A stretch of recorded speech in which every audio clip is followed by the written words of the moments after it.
TNO is currently one of the leading players in Europe in the field of research and development of perovskite solar cell technology. With their state-of-the-art infrastructure, TNO has the capability to efficiently process and characterize large area substrates. To deposit high-quality perovskite absorbers and solution-based transport layers on areas up to 30 by 30 square centimeters, we utilize advanced slot die equipment. This equipment is used in inert and ambient environments, and it can handle different ink formulations. An automated lab facility ensures proper handling during crystallization. TNO uses spatial atomic layer deposition to deposit a variety of metal oxides. These oxides serve as transport layers, interlayers and buffer layers for different types of perovskite architectures, including multi-junction and tandem configurations.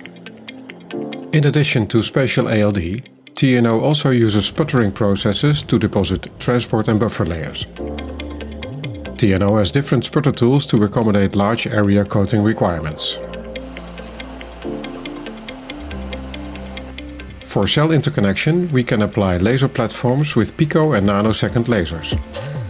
These are used for conventional P1, P2 and P3 scribing, as well as for back-end processing and exploration of innovative interconnection schemes. To safeguard perovskite materials from external factors like moisture and air, TNO has developed various encapsulation strategies for rigid and flexible perovskite modules.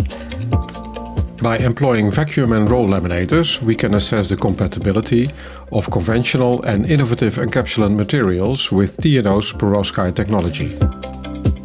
To evaluate the stability of perovskite devices, TNO offers a range of accelerated tests in climate chambers and large area solar simulators. Under controlled temperature and humidity, we are able to measure the cell's performance during testing.